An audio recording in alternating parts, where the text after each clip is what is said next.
भगवान भोलेनाथ और माता पार्वती जी को विवाह के बाद भगवान शंकर कथा सुना रहे हैं और वो श्री राम कथा सुना रहे हैं। माता पार्वती जी पूछती हैं कि महाराज राम जी प्रकट हुए तो कारण क्या है, रामावतार का हेतु क्या है, भगवान प्रकट हुए कारण क्या है, क्यों प्रकट हुए। तो शंकर भगवान उत्तर देते हैं कि परमात्मा के अवतार का कारण परमात्मा की इच्छा है। भगवान स्वयं की इच्छा से प्रकट होते हैं।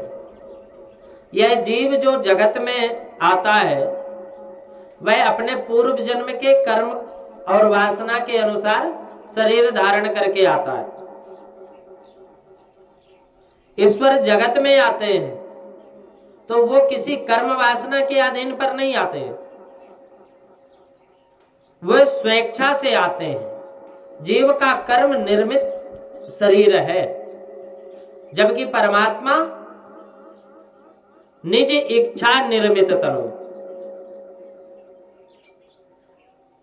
जीव का कर्म निर्मित शरीर है और परमात्मा का निज इच्छा निर्मित तनु। अपनी इच्छा से के स्वरूप भगवान प्रकट होते हैं। परमात्मा के अवतार के कारण धर्म का रक्षण, अधर्म का विनाश, ये सब साधारण कारण है। परमात्मा लीला करने के लिए पधारते हैं और भक्तों को परमानंद दान करने के लिए परमात्मा जगत में आते हैं। भगवान जगत में आते हैं। और परमात्मा क्यों आते हैं? ऐसे हूँ प्रभु सेवक बस आहि, भगत हेतु लीला तनु गाहि। परमात्मा, इसका रहस्य साधारण जीव समझ नहीं सकता। प्रभु के द्वारपाल जय और विजय सनत कुमारों का श्राप लगने से रावण कुंभकर्ण हुए, उनका उद्धार करने राम जी पधारे।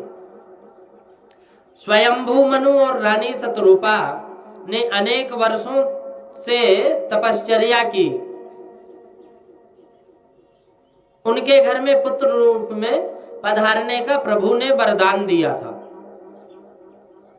मनु महाराज और शतरूपा ने दशरथ और कौशल्या के रूप में प्रकट हुए, सामने आए। जब अवतार इनका जन्म हुआ तो भगवान श्री राम जी प्रकट हुए और उनकी गोद में पधारे प्रभु श्री राम जी। एक समय नारद जी आदि नारायण परमात्मा को श्राप दिया था कि वह श्राप सिद्ध करने के लिए भी वहां राम जी का प्रागट्य हुआ। कहते कि हरि अवतार हेतु जहि होई, इद मिथ्यम कहि जाय न सोई। परमात्मा के अवतार का यह कारण है कि कारण है, वह कारण है, ऐसा निश्चय पूर्वक कोई कह नहीं सकता कि ये कारण है, वो कारण है। गम्य अगम्य अनेक कारण हैं। जय विजय और सनत कुमारों के प्रसंग भागवत में वर्णन है। श्रीधर स्वामी भागवत के प्रखर टीकाकार हैं। इनकी भागवत पर की गई टीका अति प्राचीन है और प्रथम है। तो टीकाकार है और श्रीधर स्वामी लिखते हैं कि परमात्मा की इच्छा हुई कि मुझे रमण करना है, लीला करनी है। तो परमात्मा की अनेक लीला जीव के कल्याण के लिए है और इसलिए जीव के ऊपर भगवान कृपा करते हैं और कृपा करके कल्याण करने के लिए, दर्शन देने के लिए जीव के ऊपर कृपा करके परमात्मा यह लीला की है।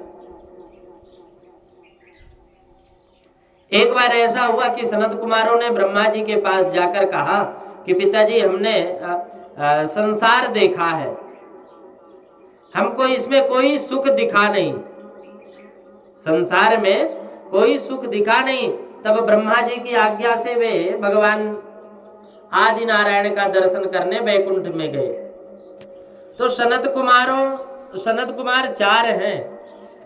वेदांत में अंतकरण के 4 भेद माने गए, 4 भेद माने गए, मन, बुद्धि, चित्त और अहंकार। और संकल्प विकल्प करे तब मन कहलाता, निर्णय करे तब बुद्धि कहलाता है, भगवान का चिंतन करे तब चित्त कहलाता है, और जब अभिमान जागता है ना, तब यह अहंकार कहलाता है। ये 4 सनत कुमार हैं और सनत कुमार ऐसे निर्विकारी हैं कि उनको देखने वाला भी निर्विकार हो जाता है। परमात्मा के दर्शन के अधिकारी होना, चाहो तो मन, बुद्धि, चित्त और अहंकार, इन 4 को शुद्ध करो। प्रत्येक इंद्रियों का संयम रखकर परमात्मा के समीप जाना है। दर्शन करने जाओ तो मन को शुद्ध करके जाओ। भगवान हृदय को देखते हैं। प्रभु ने सबरी जी के कपड़े और झोपड़ी की तरफ नहीं देखा, सबरी जी के ध्यान की तरफ देखा। और मन बुद्धि की शुद्ध ब्रह्मचर्य से होती है। मन और बुद्धि की शुद्धि ब्रह्मचर्य से होती है। जो प्रत्येक इंद्रिय से ब्रह्मचर्य पालन करे वह परमात्मा के दर्शन के लिए योग्य बनता है। तो सनत कुमार प्रभु का स्मरण करते हुए भगवान के दर्शन करने वैकुंठ में जाते हैं। वैष्णव सिद्धांत में वैकुंठ को सबसे श्रेष्ठ माना जाता है। वैकुंठ प्रभु का धाम, परमात्मा वहां नित्य विराजते हैं। कितनी ही आचार्यों ने ऐसा माना है कि गोलोक धाम और साकेत धाम वैकुंठ धाम के ही शेष विशेष है। अक्षर ब्रह्म एक पाद में जगत है और त्रिपाद में भगवान विराजते हैं। पुरुष सूक्त में भी वर्णन है कि पादोश्य विश्वा भूतानि त्रिपादस्या मृतं दिवि। तो परमात्मा का धाम त्रिपादी मूर्ति में है।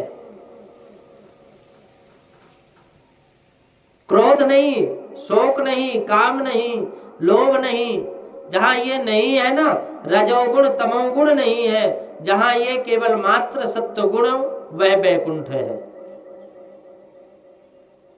वैकुंठ शब्द का थोड़ा सा विचार करें तो विगत कुंठा इत वैकुंठा, जो बुद्धि अतिशय शुद्ध है वही वैकुंठा कहलाती है। वैकुंठा में अर्थात शुद्ध बुद्धि में प्रकट होते हैं, उनको ही वैकुंठ कहते हैं। अब कुंठ अर्थात कपट, और बुद्धि का कपट अर्थात सकामता। और जब तक बुद्धि शरीर का चिंतन करती है, स्थूल वस्तु का चिंतन करती है, जड़ वस्तु का चिंतन करती है, तब तक यह स्थूल है, सकाम है। स्थूल सकाम बुद्धि से प्रभु का अनुभव होता नहीं।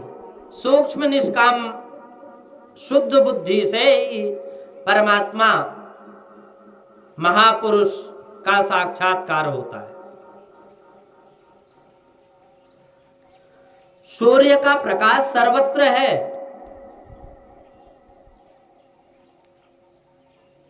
फिर भी सूर्य का प्रखर प्रकाश भी अग्नि उत्पन्न कर सकता है, कभी ऐसा नहीं है, असंभव है। प्रकाश तो है। तो सूर्य का प्रकाश सूर्य कांतमणि द्वारा जब कपास पर उड़ता है तब अग्नि उत्पन्न होती है। और सूर्य का प्रकाश जिस प्रकार व्यापक है उसी प्रकार शुद्ध तेजो में परमात्मा सर्वव्यापक है। परंतु सूर्य के प्रकाश जैसे सूर्य कांतमणि शुद्ध तेजो में परमात्मा सर्वव्यापक है, परंतु सूर्य का प्रकाश जैसे सूर्य कांतमणि है ना, अग्नि उत्पन्न करता है, उसी प्रकार शुद्ध बुद्धि द्वारा परमात्मा प्रकट होता है। सूक्ष्म निष्काम बुद्धि शुद्ध बुद्धि में वैकुंठा में परमात्मा का वास है, इसीलिए वैकुंठ सबसे श्रेष्ठ धाम है। वहां पहुंचने पर जीव फिर संसार में नहीं आता। तद गत्वा न निवर्तन्ते तद्धाम परमं मम। परमं मम वैकुंठ अति दिव्य धाम है। इसके 7 कोट है, समाधि के 7 अंग माने गए, यम नियम आसन प्राणायाम प्रत्याहार ध्यान और धारणा। इन 7 अंगों को सिद्ध करें उसको ही परमात्मा का साक्षात्कार होता है, उसको ही वैकुंठ में प्रवेश मिलता है।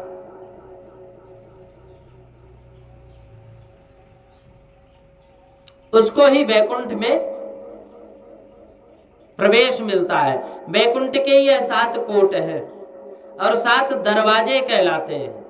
प्रभु के धाम में प्रत्येक दरवाजे पर 2 पार्षद खड़े होते हैं। भगवान के पार्षद भी भगवान ही के जैसे ही होते हैं। शंख चक्र गदा पद्मधारी चतुर्भुज है। जो परमात्मा की चाकरी करता है, जो परमात्मा के साथ अतिशय प्रेम करता है, उसको परमात्मा अपने जैसे बनाते हैं। जीव जब कुछ देता है तब कुछ संकोच रखकर ही देता है, और जब परमात्मा देते हैं तो परमात्मा को जरा भी संकोच नहीं होता। जीव जब देता है तो उसको संकोच लगता है, अरे ज्यादा है। परमात्मा अपने जैसे बना लेते हैं।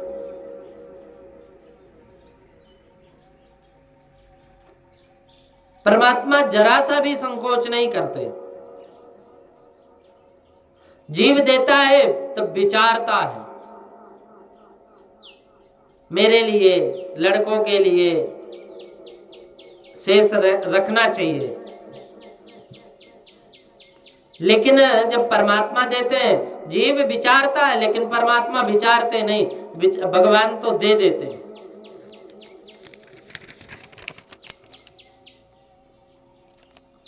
बड़े बड़े पैसे वाले हैं ना, वो दान करते हैं, ये ठीक है, परंतु अपने लिए बहुत सारा रख कर पीछे भोगते हैं। ये ध्यान रखते हैं कि मुझको अड़चन ना पड़े। जीव को देने में कुछ संकोच होता है, परंतु परमात्मा जब देते हैं तो परमात्मा को जरा सा भी संकोच नहीं होता। परमात्मा तो अतिशय उदार है, अतिशय उदार है। जीव को जब देते तो बिल्कुल भी संकोच नहीं करते। परमात्मा जीव का परमात्मा बनाते हैं, जीव को परमात्मा बना देते हैं भगवान। पूर्णस्य पूर्णमादाय पूर्णमेवावशिष्यते।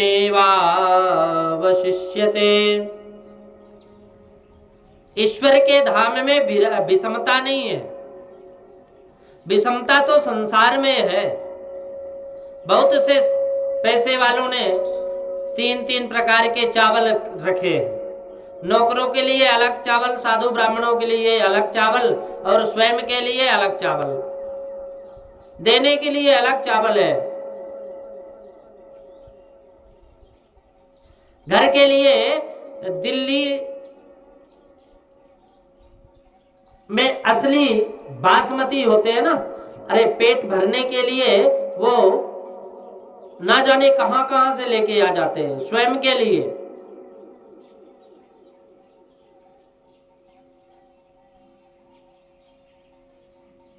घर के लिए दिल्ली का बासमती चावल लाएंगे, ना जाने कहां कहां से लेकर रखे आ जाएंगे अपने पेट के लिए। पेट के पीछे ये पेट में जाने के बाद ये सब विष्टा हो जाता है।